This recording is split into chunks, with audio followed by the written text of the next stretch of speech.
second quarter should be a bit more. We're recording on our mobile phones, and make sure it's switched to flight mode, please, as we keep flash photography to a double or.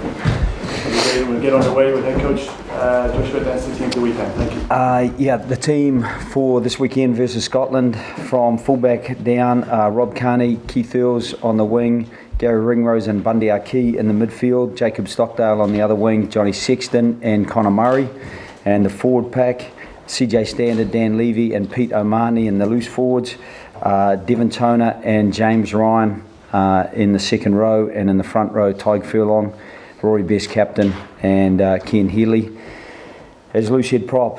On the bench, the following: Sean Cronin, Jack McGrath, Andrew Porter, Ian Henderson, Geordie Murphy, Kieran Mami and Joey Carberry, and Jordan Lama. Was there much in the selection between Henderson and Toner? No, or James Ryan. Or James, yeah, I think the three of them have done really well for us in the championship so far, and I think that it was probably just a case of trying to keep some continuity with what we'd done in the last game 2 weeks ago, and into this game against Scotland. Was there much disappointment with names gone? Never mind. The same thing happens to me. So Ian Henderson fully fit, just benches this. Fully fit, absolutely. As I said over the last couple of weeks, Ian possibly could have played against Wales, but it would have been a risk. There is absolutely no risk of him re-injuring himself. So it's just a case of trying to keep a balance. It also, potentially adds a bit to our last kind of 30 minutes, 20 minutes of the game, where an athlete like Ian can come on. You've got guys like Andrew Porter, who's done very well for us starting, and obviously 77 minutes against Italy. Jack McGrath had a cracking first 50 minutes against Italy. So we're hoping that those guys can bring some real energy into that last quarter. We can't help but notice Sean O'Brien's been picked for Leinster again, so he's good to go. So does he come into your thought process? I know there's nothing to do with the weekend. Yeah, of course it does, and I'll be watching, and I'll be watching how he leads the side, because he tends to lead himself pretty well once he's on the pitch. So that's of interest to us without a doubt. And on Friday evening, if I don't see the game live with the 20s on at a similar time, I'll certainly record it and have a look at it later in the evening. Joe, in relation to stopping this Scotland side, particularly out wide and in broken play, how do you go about doing that? I think you want to make sure you're tidy in your own department in the first place. I think once you do allow them loose ball, once you do allow them time and space, I think they are incredibly dangerous. We know who and how they manage to do what they do. I think they transfer the ball really well through their midfield, as well as Finn Russell. A lot of people are focused on Finn Russell. I think Peter Horn is a really good distributor, and it's no surprise to see him potentially keep out Alex Dunbar, who's been a super player for them. So their ability to transfer the ball is very good. And then when you get it to the edges, with the likes of Hogg chiming in there, he is such a threat. Sean Maitland, obviously a lot of Super Rugby. It's a kind of Super Rugby style that they play, and that makes him very potent on the counter attack, very potent attacking from loose ball, and very I suppose, dangerous in those wider channels, especially when you get the likes of John Barclay and McAnally playing in those wide channels. I think they're both very good ball players, and it adds to the firepower that they have through the midfield, obviously, with Hugh Jones and then into those back three. Just on Barclay, if you stop Barclay and stop turning the ball over, do you go a long way to stopping Scotland?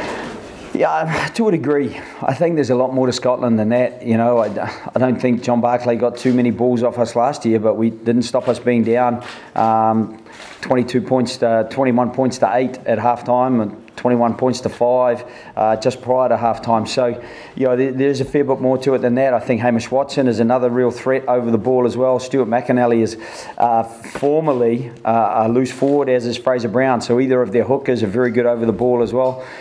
I think it would be too simplistic to say stop John Barclay and that will have a major impact. It would certainly always be part of the equation because he's a super player.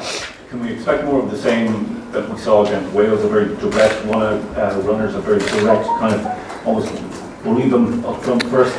Yeah, it's ironic you say that because I'd probably challenge people to do a little bit more homework and probably not follow the lead of someone who statistically doesn't balance up with what's said. I think there was some really good tight play and some stuff that went through the middle.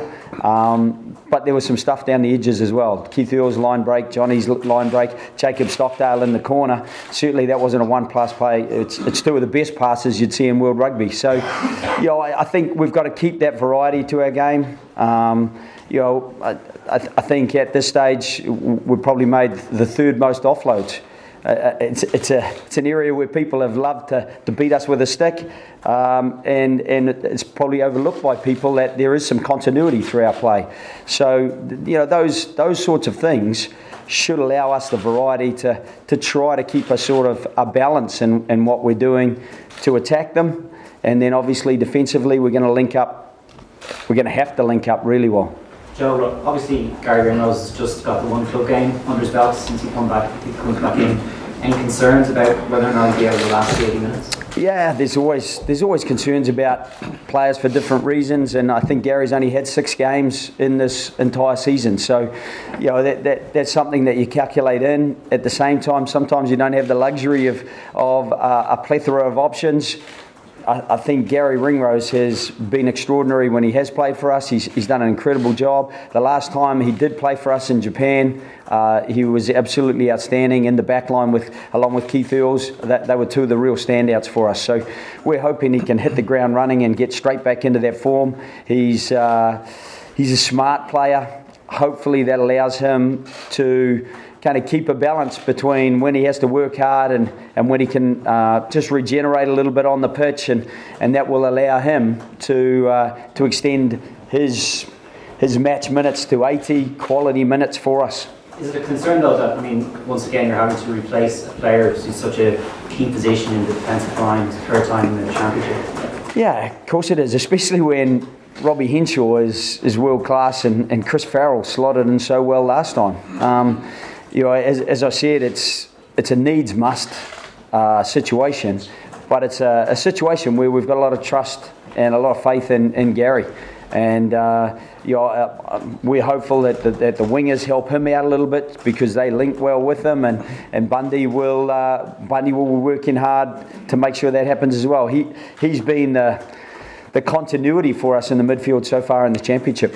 Rob, with 2 rounds to go, obviously momentum right behind you. How is the group feeling with kind of obviously Scotland approaching and the overall aim of winning that Grand Slam? Yeah, I think there's a combination of a few things. We're really excited to get back out in the field and get going again. But there's nerves and a little bit of worry about the threat that Scotland bring, and certainly we've reviewed quite a bit of what happened over there last year. And the manner of those first 20 minutes, the damage that they did to us. So, we're very excited, but we're firmly focused on the first 20 minutes of the game and making sure that, we put our stamp on the game as opposed to having to chase it. How easy fixes that? Can you shore that up? We tried to take a huge amount of learnings from it last year, and certainly as the competition progressed last year, we felt we got a little bit better.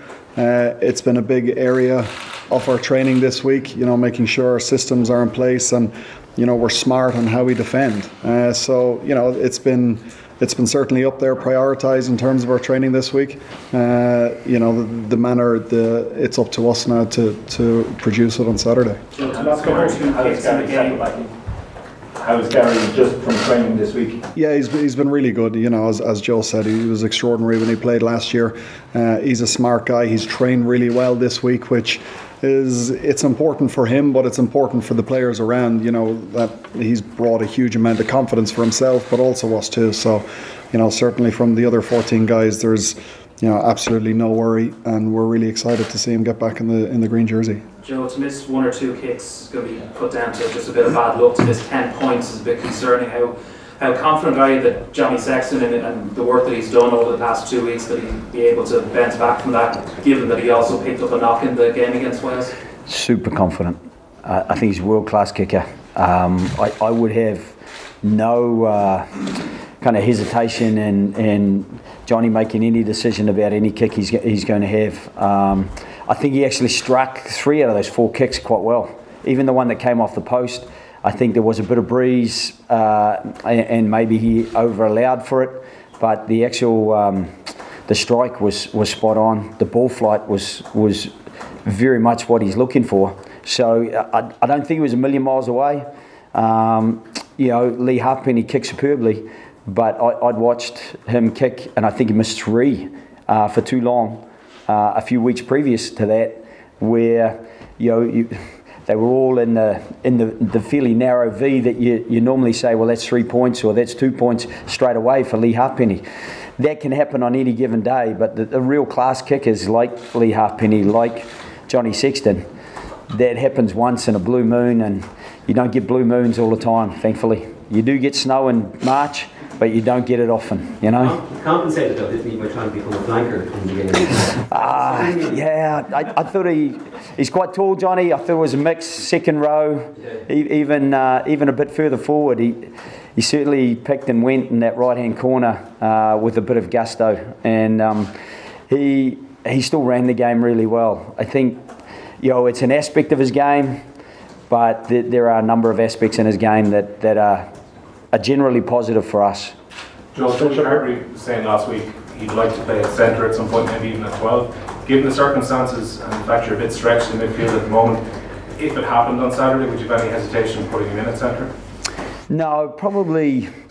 Our cover is a mix with Jordan Lama being able to play 13, Keith Earls being able to shift in at 13, but Joey maybe at 12, or Gary Ringrose shifting into 12 if Bundy went out and one of those other 2 13 options moving in. So that would be the matrix at the moment, and inevitably you do a bit of planning around that. Players are aware of what their responsibilities are should they have to move into one of those positions, but then it's kind of how the match is going, what you feel you need most, and then you make a decision. So hopefully that becomes potentially a tactical decision we make, not an injury-induced one, because we've finished our centre injuries for the year.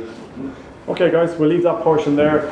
TV, the CJ Standard will be in Dukes, radio online